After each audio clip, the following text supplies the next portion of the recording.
All right, here we are. Welcome in, everybody. Daily Bread, episode 19. It's July 10th. Sosa here with me as usual, and we got Reverse Jinx. You can follow him at REVER Jinx on Twitter. Good follow. A lot of content each day, but we brought him in because we got a loaded slate today with the men's Wimbledon final, and we got the UFC card in tonight. So we got to bring in our expert in those two fields as usual. We'll stick with Copa. Up, Casual's number one. After one day not being number one, he back. And Copa and MLB as usual. Sosa, how you doing today? Doing great, man. Yesterday was a wonderful day amongst the Major League Baseball field. I had a wonderful day. Everyone else, I hope, had a wonderful day. If you tuned into the show, you made some money. If you didn't, well, you're a dickhead. So it's pretty much all I got for that one. You know, I was approached the weekend judiciously. We had such a great start to it. I don't want you guys to be in the sense to give it back. So I'm personally not going to be responsible for it. I'm not going to give out a shit ton of picks today. Seeing that there's such a loaded slate, there's so much stuff going on today that at the end of the day, just pick your spots and we're giving you the best information available. Don't go out here giving it all back to Vegas. Please don't. I live here. Don't do that. Mo, how are you doing? I know you had a nice morning with Barty coming through for you. Debut episode. How you doing? I'm doing pretty well. Thank you guys for having me, inviting me on the show. I made a lot of money in the first 18 episodes, hoping to contribute in the 19th. If you guys don't watch, you guys should. If you guys aren't subscribed, subscribe to the YouTube channel. We're giving away money. Pretty easy. Free cash. Free money. Yes, sir. Doesn't get much better. They really don't. All right. So I know everyone's going to be hyped up, ready to see if Sosa has some nerfies coming back at us today. Are they yerfies if it's the other way? Yes. Yes, runs first inning. And the thing is, I actually do have one of those today for the people. It's because you know what? Yesterday morning, I woke up and I looked at the pitching slate and I said, today's going to be a nerfy day. I tweeted it out at like 10 a.m. and they went 11-4 yesterday when it comes to nerfies. So if you bet nerfies, you had a very good chance. All the ones we gave away, the three I gave out yesterday and the lean, they all hit. So we can go again. We're going to go again today. We're going to have another great day. But until we get to that section, let's start it off with Copa. We got the finals tonight. Let me get that banner up real quick. Yes, sir. So I know Sosa has definitely some strong thoughts about this one. We got the Neymar versus Messi finals that everybody was hoping and asking for here.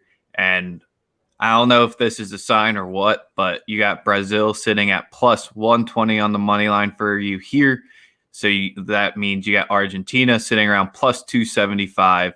The draw is always in question. I mean, our best joke and our running joke right now is, could we see 10 plus minutes of extra time if this match is at a draw here? It's really hard to make an argument against Brazil at plus money at plus 120. I hate backing the short price because Argentina didn't come through around that similar price in the last match. I don't know, man. There's just a thing. I know Sosa's going to get right into this. I'll get into the tactics after Sosa gets some bias out. But what are you feeling here, Sosa? Hey, man, listen.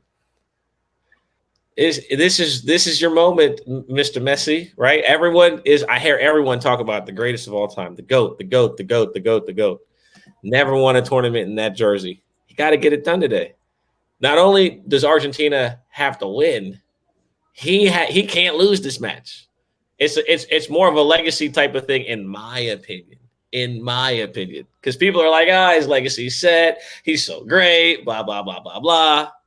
So sure. If Messi wins this tonight, yeah, are you going to do the same thing like the bubble championship? Are you just going to say, no. This doesn't matter. It's the COVID championship. Empty. The fucking stadiums are empty. Nah. Listen. He got to get one, right? Like last time we seen him. Listen, this is what I don't respect. You lose in Copa last time, and then you retire like a bitch. And then, right, yeah, y'all forget that. Something else. That was with the Federation. That was the BS with the Federation. Oh, yeah, I'm sure. I'm sure it had nothing to do with pressure from wearing that jersey right there. That one. The one right there. That one. 100% objective as possible. I'm a huge Barcelona fan, so I'm a little bit biased. I like this. But for me, if Higuain just makes like one of 3 important goals, he at least my God. a couple of trophies. We're going to go there. We're going there. He's going to Gonzalo. He fucking skied it. He didn't even put it on frame. Bro. Why are we even taking penalties? Why are we even in penalties? All right, let's get back to this match. I'm out of it. I'm done. That's my bias is gone now. I'm done. Okay. So, do you have a side, or is there any side that you're feeling strong in this one, Sosa? How juiced are the numbers for both teams to score? Let me pull that one up real quick. It's got to be like. No, it's going to be low as hell because the total set at a juiced under 2. Yeah, like minus. What is that? Minus what? Like 190. No, you're going to get a good number on this. On both teams to score? Yeah, with a juiced under 2. That's my bet. That's my bet for the game. Both teams to score. I guarantee that happens. I don't care what the odds are. What are the odds? I got to find it on the book. My bet. Plus 117. There's your bet for me. Both teams will score. You might as well. What was the No way in hell this game's like a scoreless draw. No chance. No fucking chance. I can see 1-0. Not a snow. Nah. It'll be like one. It'll be at least 1-1. I would think so, but it's at least Copa, bro. Copa, everything he gets thrown out the window like a baby. It's just ridiculous. Like a baby. Straight up. I mean, I listen. I rock with it, man. I personally believe that. I think both teams will score. And I wouldn't mind putting a couple dollars on Neymar to score. Is this official anytime goal scorer play to keep the streak going? Or are you just going to count this one if it wins? By the way, you said and if it doesn't win, you weren't going to count it. Nah, I'm gonna look it up myself. I'm looking up myself to make it official. Anytime goal scorer today, Neymar Jr. He got the blonde hair out. He knows the hoes are watching. Yeah, plus 160. Neymar Jr. Plus 160. Neymar Jr. Oh, so give me the odds for Messi. What's Messi anytime scorer? Messi anytime goal scorer today is at plus 190. Plus 190. So there's an odds boost out there, fellas, on DraftKings for Neymar or Messi to score at plus 125. Well, we just mushed ourselves. Thank you for the listeners and the commentators. Thank you. Nah, I'm telling you, Neymar's got one today. He's got one in the tank, bro. I'm telling you. I promise you. Just like somebody I know is going to score tomorrow, but we won't talk about that till tomorrow. I know somebody's going to score tomorrow. Harry Kane. I don't know. I might be him. There's a chance. There's always a chance. Tune in tomorrow. So Sosa likes the both teams to score at plus 117. Neymar to score. Reverse, what are you feeling in this one with, I don't know, the juiced under 2 makes me feel a little bit hesitant on Sosa's goal props here. To be honest with you, it's Copa, and every time you think that you know what's going to happen, the exact opposite happens. So, for me, I would obviously look for value here. And I would assume that this has a good chance to either stay under at a 1-1, 0-0 type of game, God forbid, even though I don't think that's likely because there's probably going to be some red card in the 77th minute or something crazy. So I would go with the draw. I wouldn't go very heavy on this game because it's the Copa. It just doesn't make it. That's fair. So I'm more along your angles, and that's where if I was going draw, because you can get the plus 210 price there, it's hard to argue against that. I would just more lean the Argentina plus 0.25 just because I rather, if the dog ends up coming through, I hate losing on a draw price if the dog ends up winning when you could have just backed them on the Asian handicap, because I definitely do think we see extra time in this one with a juiced under 2, and when you can get that Brazil at plus money right there. I mean, it's just Brazil's defense. They've, on average, allowed 0.6 XGA, so expected goals allowed per match, was by far the best one there.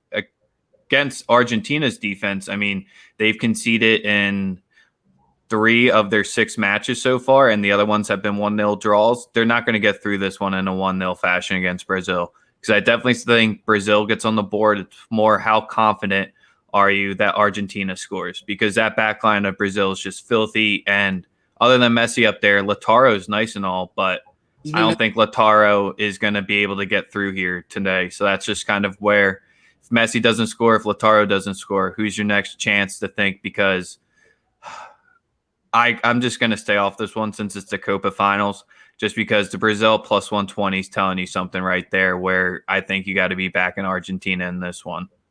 Ooh. I would also caution everyone that if you are watching the game and Argentina does go up, live bet Brazil to at least draw. Oh, yeah.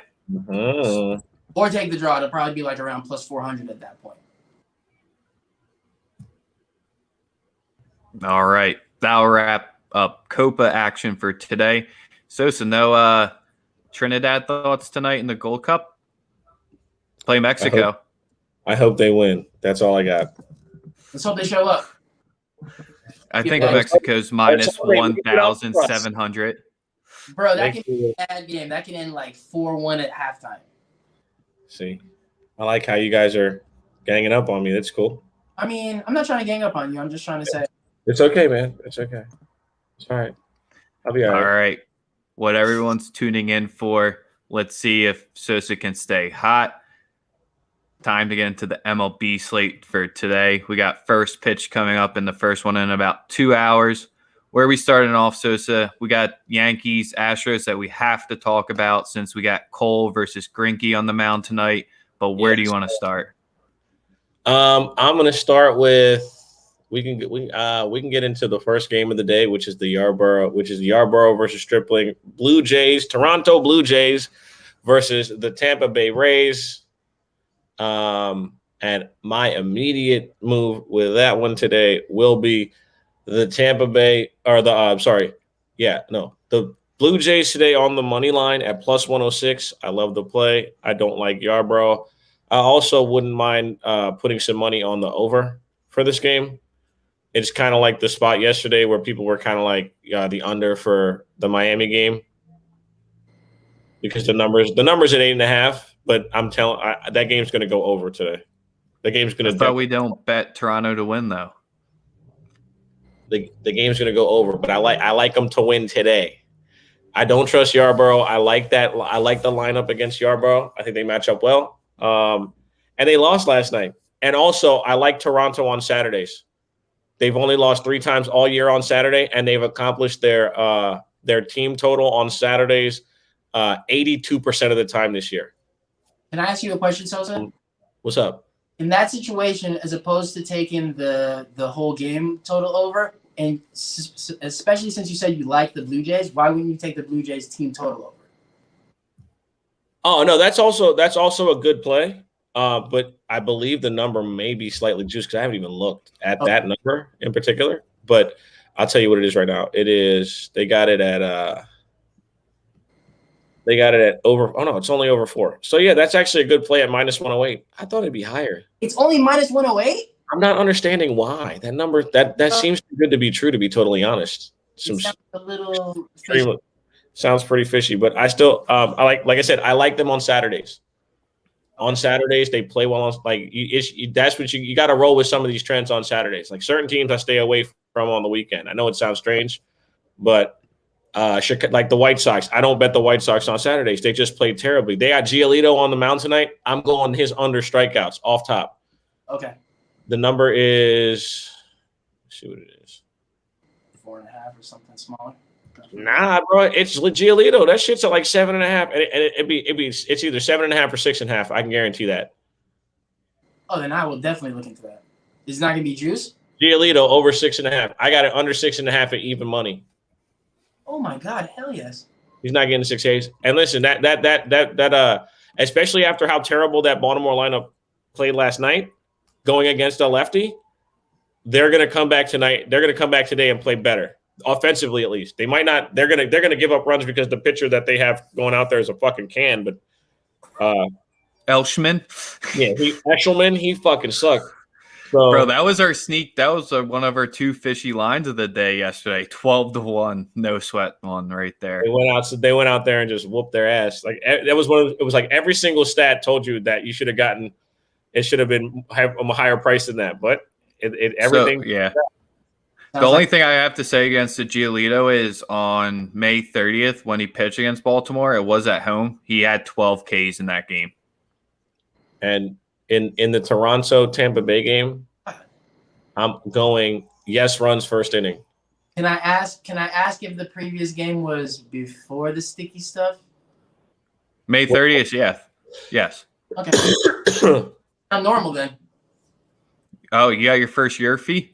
Yeah. Yes. Maybe you can get a look at it on your book? What yes runs first inning is for the Toronto Tampa Bay game, first game of the day. The game's at 10 or 10 p.m. 10, 11 your time. Yeah, 10 a.m. your time. All right, guys, I'm on the West Coast. Total runs first inning over 0.5 minus 110.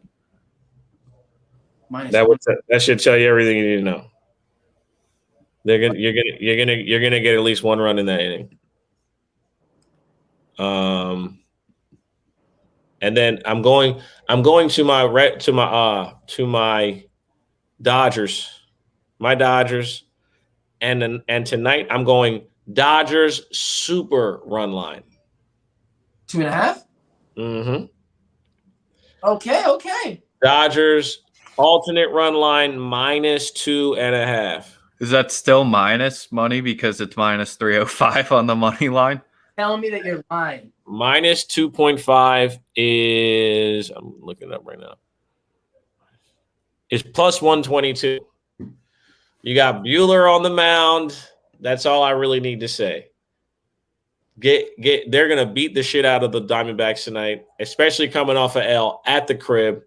Don't even trip. We're gonna beat the fuck out of them tonight, and we're gonna cash. They didn't play well last night. What the heck, man?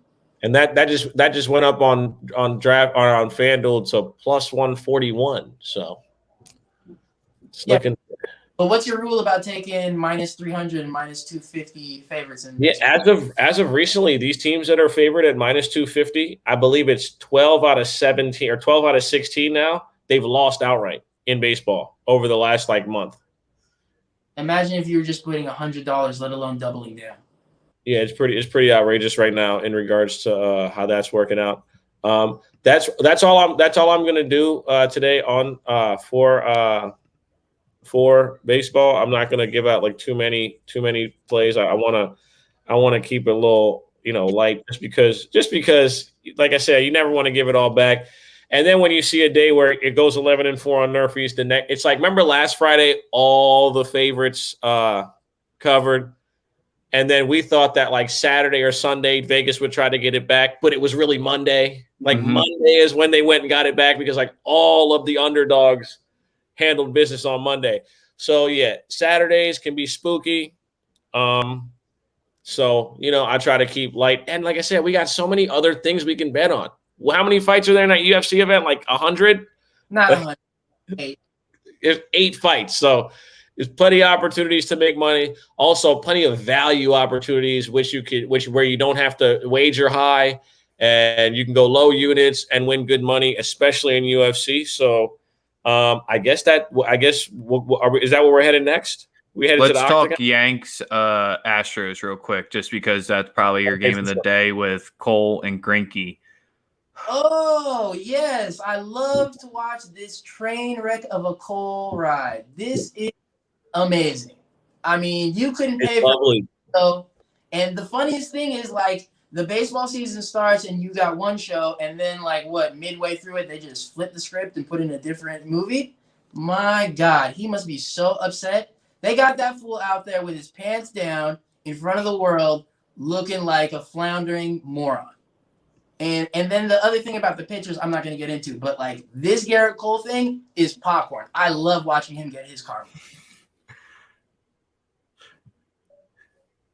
Yeah, keep going off. I mean, his last 3 starts, all losses, all overs.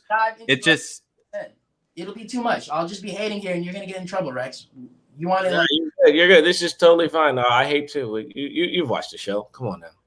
I mean, I'm just saying. I really hate Garrett Cole. Like almost, I hate all of the pitchers. Like I am super anti-pitcher. I'm like the one person in the spaces and in the chats and in the groups that legitimately thinks that they stole from their fellow players. I don't think that the players give a flying F about any of them, specifically the arrogant ones or the ones that just signed the biggest contract in pitching history.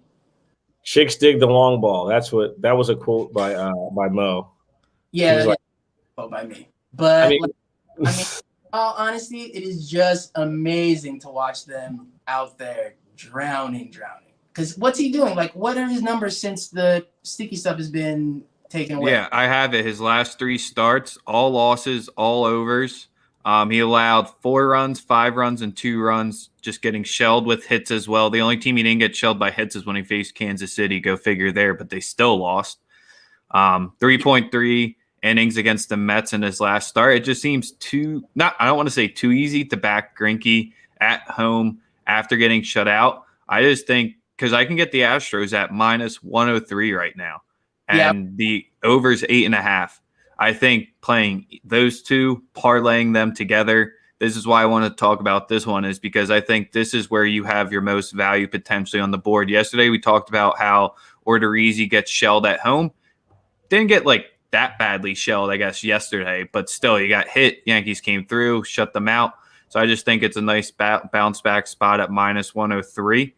And you can get that. And with the Cole hate, Mo, I don't know if you're going to be joining me on it, but I'll be backing those. 100%. I'm going to back it. I don't have a lot of bets today, even in UFC, to be honest, because I'm going to be more a spectator today than going heavy. It's UFC. Anything can happen. But as far as fading Garrett Cole, yes. Sign me up every day. All right. Let me just give Mo, I was about to say, if there's any other ones, Funkhauser's pitching today. I always like to just do that due to Curb. Makes me always think of Marty Funkhauser. And I think the Phils get rocked today by Boston, but sitting at -150, I'm not touching it. No, to be honest, and I watched the Yankees-Astros game yesterday because our boy Andrew had something on it, and he's an Astros fan. He actually took the Yankees. And so he was keying in on the game. I don't know why. It was one of those things where he said he didn't have a good explanation, no analytics, nothing. It was just a gut feeling as a fan. So I watched the game in interest for that because, usually tail his stuff and we want to see how it goes. But when I watched, they got a couple guys up in the first 2 innings. They didn't bring them home. Then the Yankees came through and the Astros just basically folded up shop. So no way that Houston's losing today. Nah, I would like to think that Houston's going to come out a little bit more anxious today and, up for it. And then also I'm fading Garrett Cole. So sign me up 100%. Now I'm with the fade Cole. I'm on the fade Cole train as well, man. He's a so then instead of taking, we maybe take the first 5? Or the only issue with Cole is that he can still get people out. He still gets people out, man. I know he's looked bad the last couple starts, real bad. This is not what I wanted to hear. I'm going with Houston. I'm with you. I'm on the Houston boat heaviest. I mean, dog, that lineup gets fucking. And they did not. They had the chances. Goose egg the night before, and there's no way I'm betting on anybody for the Yankees rotation at all. They're just so inconsistent. It's definitely a Houston spot, no question. Have the Yankees gotten their bullpen back in order, or is Araldis still giving? Was it ever in order? I mean, it was the most in order of the team, unfortunately, and it was still in shambles. So that says everything about the team, right? Which is glorious. I hate that team. The evil empire is not doing well. I'm sorry to any Yankee fans. No, we're not sorry. All right, let's get into UFC. The reason why we brought Mo on here. We got the third fight of Poirier versus McGregor. So I don't know if you want to start it off there, if there's any other fights, because I know the Thompson-Gilbert-Burns fight is one that I definitely have my eyes on tonight. So whatever fight you want to start with, let's get into it.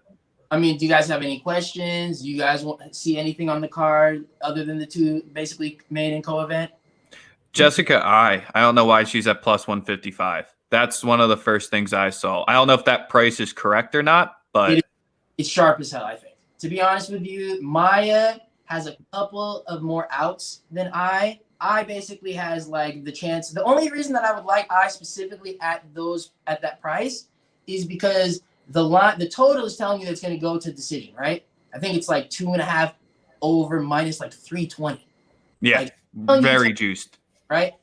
MMA has the worst judges in the history of any sport ever created on God's earth. I don't even know how to explain how bad it is. You do not want to bet a fight like that if you think it's going to go to the cards. And if you are, you damn well sure don't want to be betting on a minus 190 favorite. That's just a recipe to lose money and to have the judges steal it from you, literally. You can have a fight that wins 3 rounds to 0, and I swear to God, the judge will score it 29-28, the other person. Like, you do not want to be taking that risk. And if you are going to take that risk, definitely take the plus 150, not the minus 190. So that's a good look. That's a nice one. The other undercard fight that I was looking at that I actually like the odds on were, if anyone, I know that Eddie, our guy, is a Cowboys fan. And I don't know if get that shit out of here. Yeah. I don't know if we have any Panther fans, but we got an ex-NFL fighter fighting on UFC tonight by the name of Greg Hardy. And he's fighting a Pacific Island. No, he's not Pacific Islander. I think he's from New Zealand. If I'm not. I'll fact check you. Yeah, Tai Tuivasa.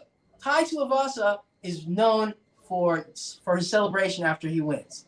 He has a very special, famous celebration. He drinks beer out of the shoe.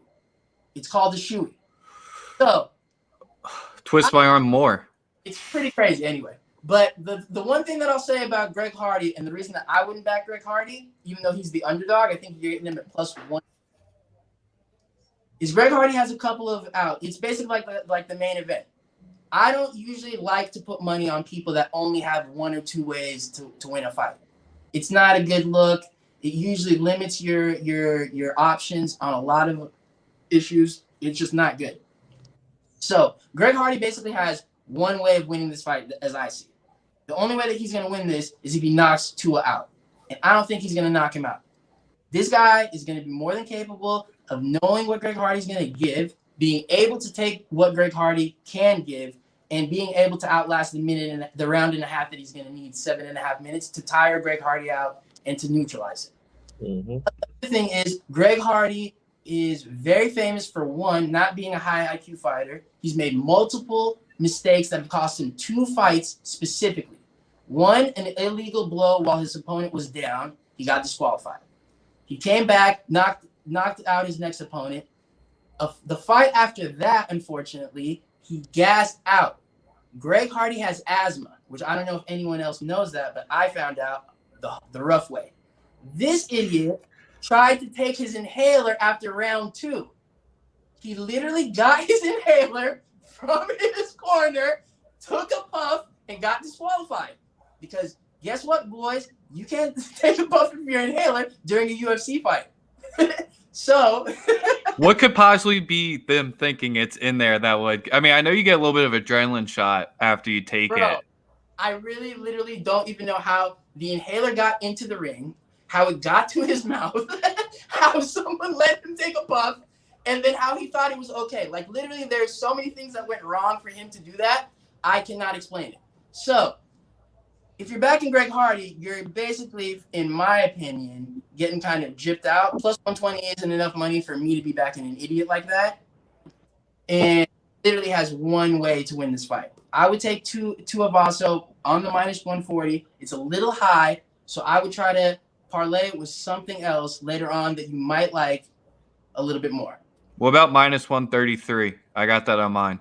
That's perfect. But I know that a lot of books are upping it up. It's going to be around. All right. I'm locking that one in. If I can fade a fucking cowboy in an MMA fight, yeah, just sign me up. I mean, I hate the guy, period. He's a piece of shit. Yeah. He's a terrible human, so. I didn't want to go into that. I'm not trying to get political, but yeah, the throwing the girlfriend on the bed of guns is not really like my MO or my go-to thing. Yeah, it's So not that big of a fan. No, yeah.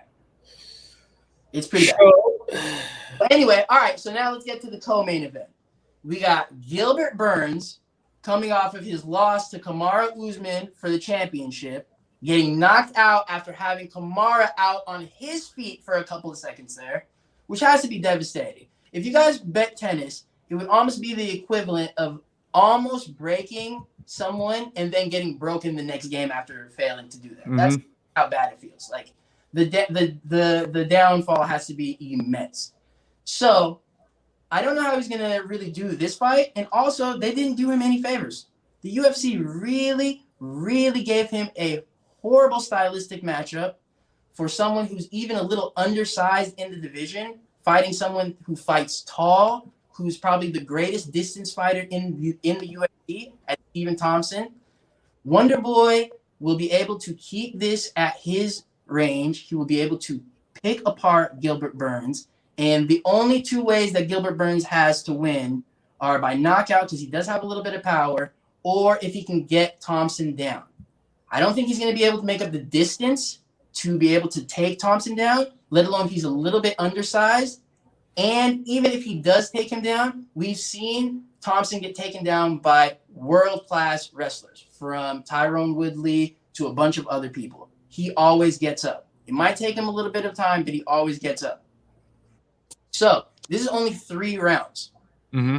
I would be hesitant on taking Thompson by stoppage in any way. He's not really a stoppage guy. It could happen, and we don't know because Gilbert Burns is coming off of a knockout, right? You don't know how people, specifically fighters, react to that. Their chin could be gone. They could be a little bit weary. They could be a little bit hesitant. They could be, just not the same fighter, basically.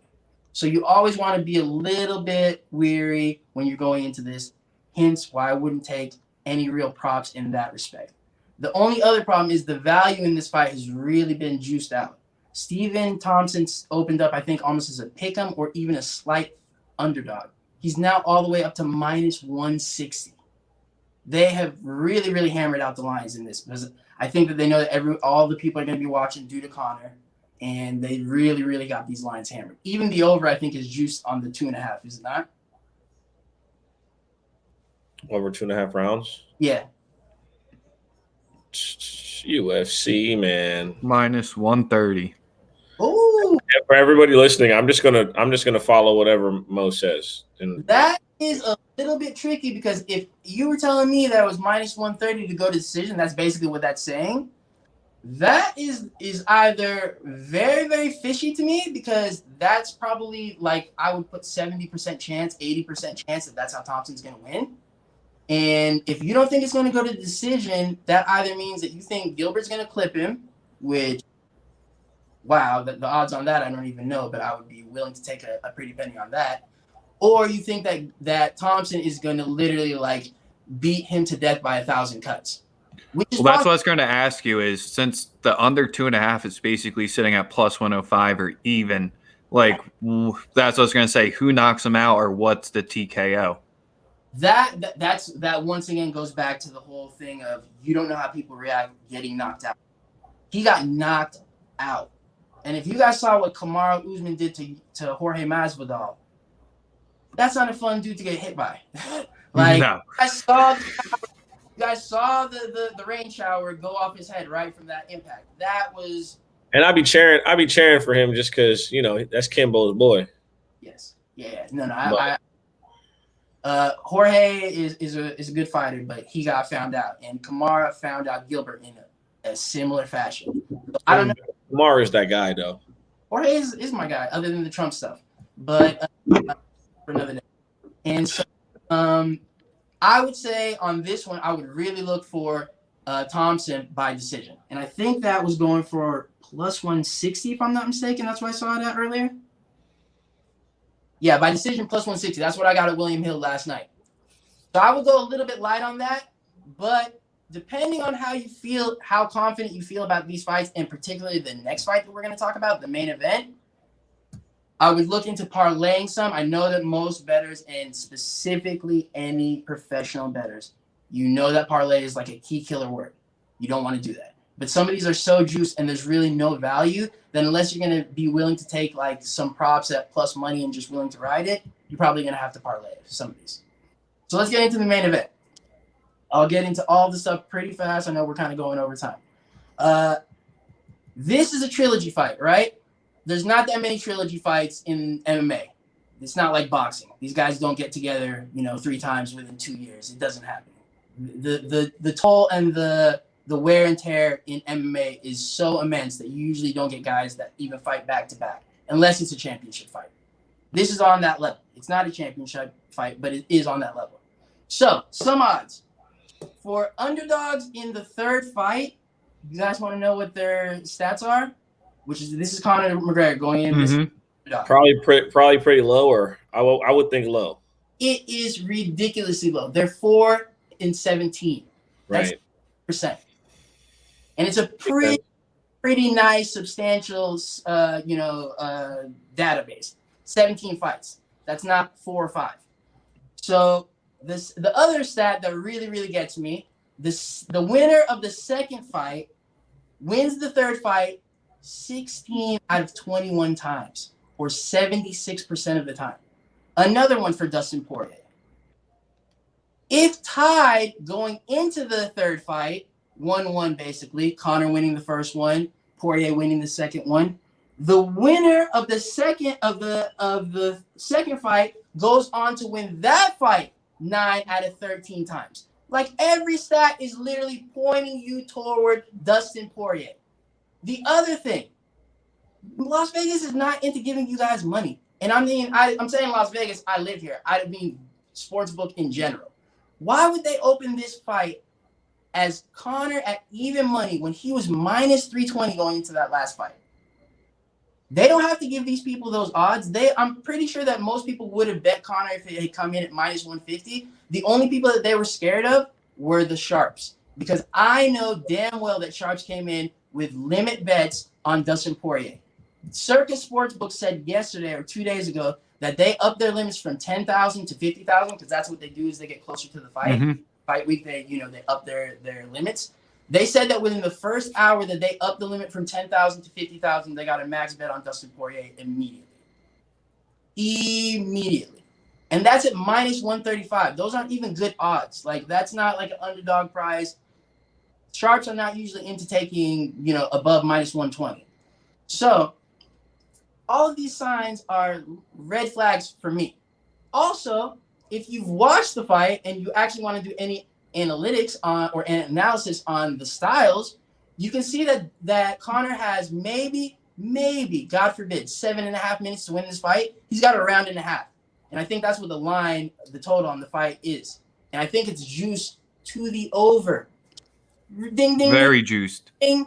It's another red flag. I think the over on the 1.5 is minus 200.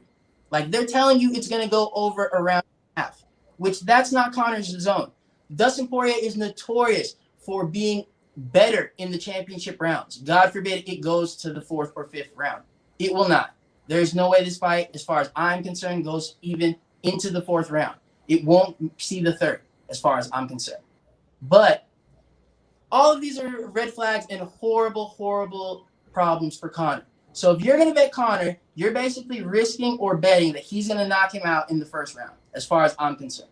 And if you can see, the odds for Conor to knock him out in the first and second round combined, I think the first round is plus 600 odds. The second round is plus 650. Those implied odds are like 14% and 16%. If you put them together, it's basically telling you that he has a 30% implied probability that he's going to knock him out in the first 2 rounds. That's not going to happen, bro. And the odds of the total tell you that it's not going to happen. So they're banking very heavily, and not only are they banking so heavily, they've taken all of the value out of it for you too. So it's like, it's a very, very mixed fight as far as trying to put down bets. If it were me, I would take Poirier by stoppage. I think you can get it anywhere from plus 160 to, God forbid, at some horrible books, plus 140. That's what I would go with. All right, so I think everybody's all over Conor too. Isn't the public? I mean, it's usually with him, but the public's heavy on McGregor. I think our boy in the chat tweeted something this morning about Conor being 72% of the money total of the whole entire card, not just of the entire card. The entire UFC card, he is 72% of the money. I have a couple of takes on this. Shoot. And they have nothing to do with them getting in the ring and fighting. It has to do with what Dana White's been seeing. Now listen, Dana White has been watching these Paul brothers put on exhibition after exhibition and pay guys. Yep. Right? There is no other show right now in UFC. Like you have Ngannou, who's a beast, but it's still hard to sell his fights. And you have John Jones can't stay off the white stuff. We got who else do we got? We got Ronda Rousey. Listen, if Conor loses tonight, it will be his Ronda Rousey moment. It's it. This is it. His career will be over. There is no coming back from this. The only time he fights is from now on after this. If he loses, is from an entertainment standpoint where it becomes a spectacle, like some Floyd Mayweather bullshit, like you saw with the Paul brothers. That's what he will become. I think Dana White believes, and honestly, I think there's a lot to go into it. I think that I think it's going to be a better fight on Conor's side than people think. I think Poirier's the better guy. I think he's a better fighter. I do. I also stand by what Khabib Nurmagomedov said, which is I don't really believe that Conor did so much in the sport. He showed up. He talked a lot of shit. He got a couple of belts, and then he, expeditiously declined. Very quickly, yes. No one wants to state it like that though, because they always want to hold up our heroes, which is fine. Don't get me wrong. I fuck with the guy. I'm extremely happy that he was able to exploit the fight game and he was able to get over on Dana White, because fuck Dana White.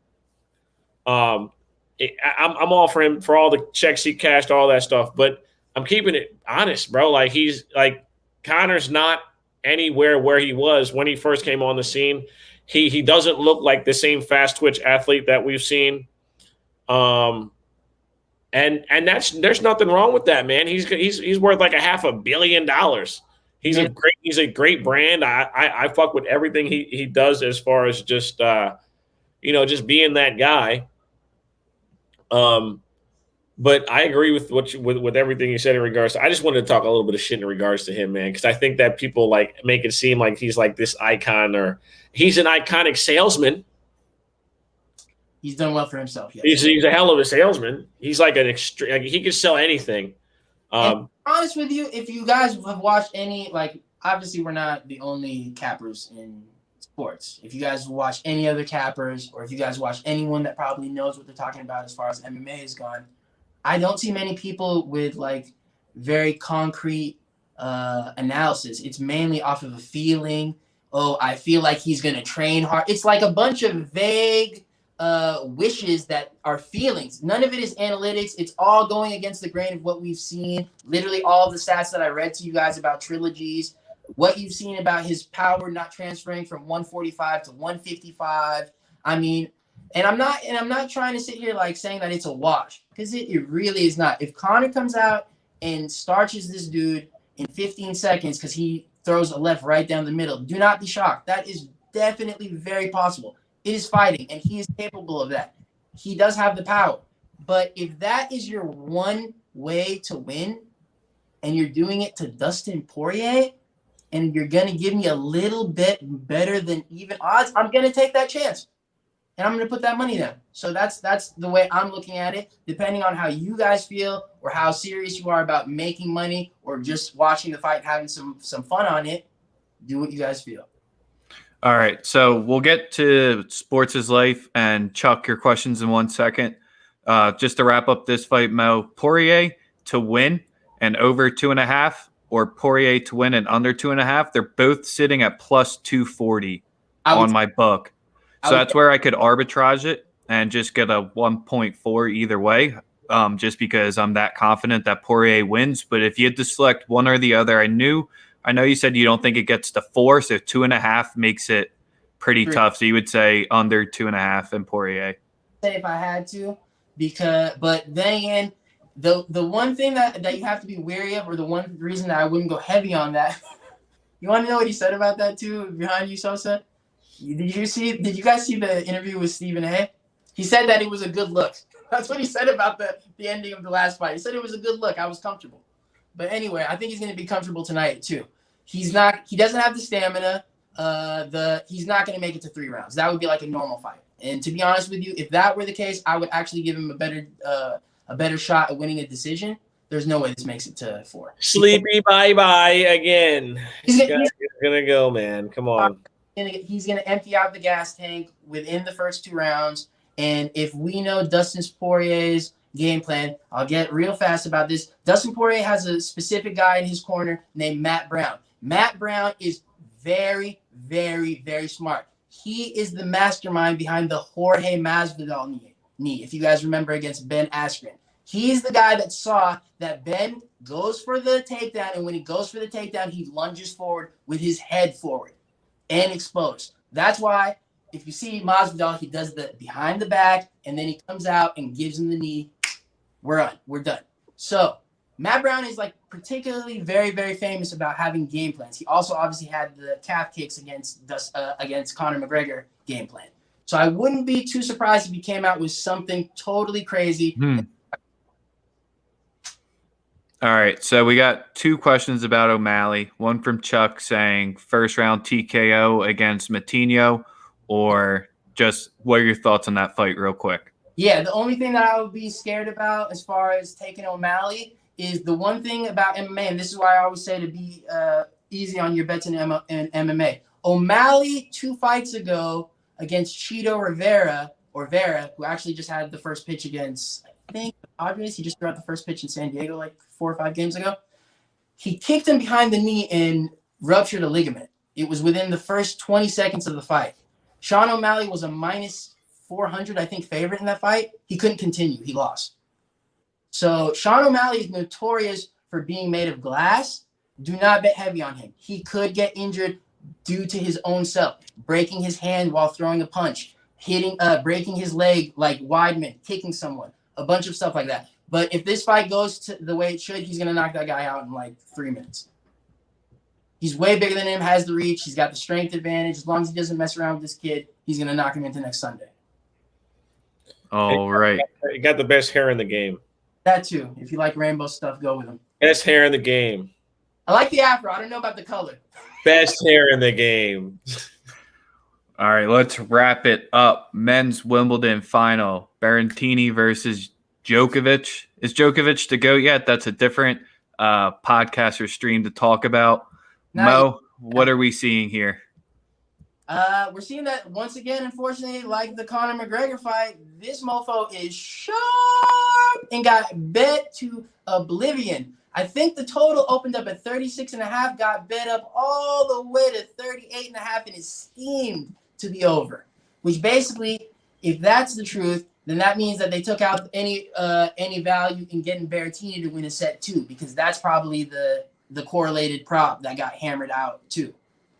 I haven't looked at the lines because I already won all my money in Wimbledon and I'm going to keep it. I barely even bet today. I mean, I just kind of like barely tail. This is how I bet Wimbledon as far as like the last week.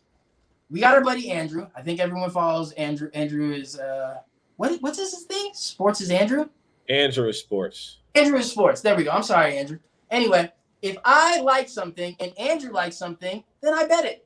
It's basically how it goes for me. Like, oh, if Andrew likes it, then that's like my cosign, and I just put money. So tonight or today in the morning, he liked Barty last night. I like Barty.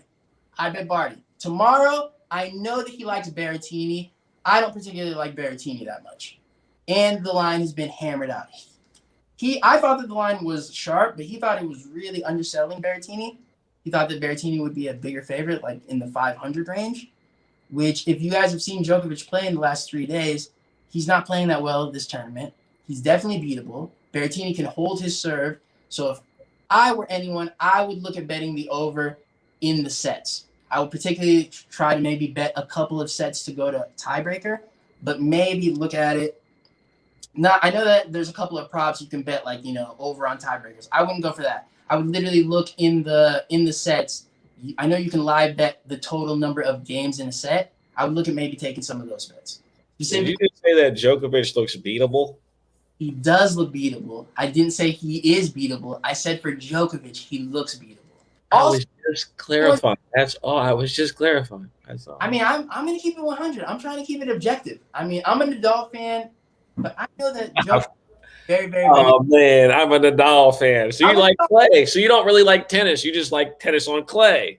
I mean, I like Nadal before. You don't. So it's like, yeah, no? No. I'm cool. We'll leave that for another conversation. All right. Okay. That's for another conversation. But anyway, also, if you guys know anything about center court, it's playing rather slippery, and I think Serena Williams can attest to that.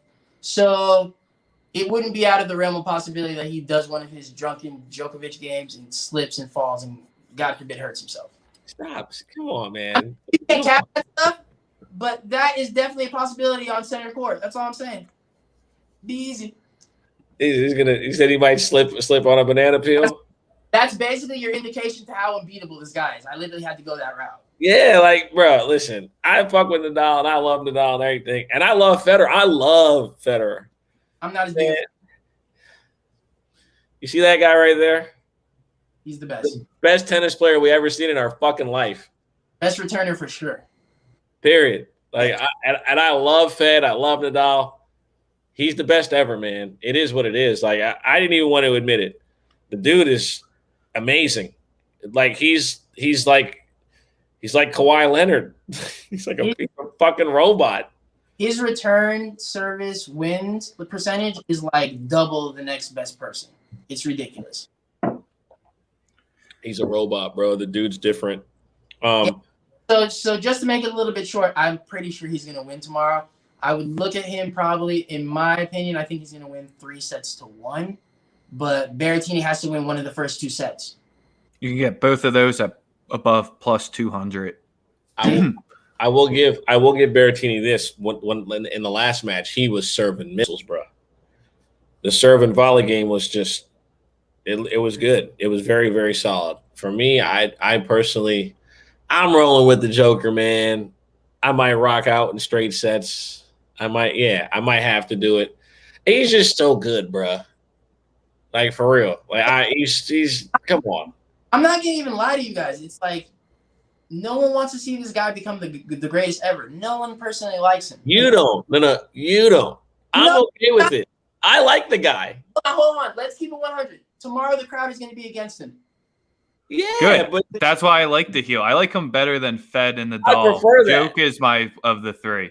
If I had to pick of the 3, it's easy. Joke number 1. Why, bro? If I cut my hair, I can look identical to him. See, that works. Yeah, Mo. Okay. I'll relent on this one. No, and it's not really even close. If you really look at the numbers, bro, like Djokovic is far and away the best. It's not even close. I'm not even trying to make that debate. All I'm trying to say is because it's not a debate. It's really not even a conversation. He's better than them. I just like to hear people's like irrational reasonings as to why they like someone else. And it's totally cool why you like somebody else. But I mean, bro, like it's like when people say shit like there's a next Serena. There's not. Right. Come on, man. It's like and give her it's one of one, man. And like I said, Djokovic, because the reason why the issue with him is that he didn't come in the game likable. People didn't fuck with him. He was a dickhead. He talked a lot of shit. People don't like that. The thing about Rogers, Rogers like the class act, like turn the other cheek. I'm perfect. Rafa is like, I'm from Spain. I fucked all the bitches, and I'm that guy. Like that's what it is. He's like, I'm the flyest nigga out here. I got my own Nike emblem, all this shit. $1 million. Joker can't dance. He's he's just a weird dude, bro. And Joker didn't become like a nice guy till he had kids. Like he had to become nice because he had children. He never became nice. But because he's an asshole. But it is what it is. That's a softball. Alex. All right, so let's wrap this episode up. I think this is the longest episode of Daily Bread, but 4 different competitions or sports to cover. men's Wimbledon, UFC 264. We have to give those their props because we don't get it too frequently. I don't think we'll get another McGregor Poirier, so we went long there, but it's all going to be worth it. As usual, live on YouTube, Twitter, and Twitch. We got to thank Mo for joining us, Reverse Jinx. You can follow him at Twitter at REVERJINX on Twitter. Follow that. You know where me and Sosa are already at. Any last words, fellas? Dan, NBA tomorrow. No NBA today. NBA tomorrow. Catch us tomorrow. Follow the Twitter for any picks. Appreciate y'all. Thank you, guys. Till tomorrow, we'll see you.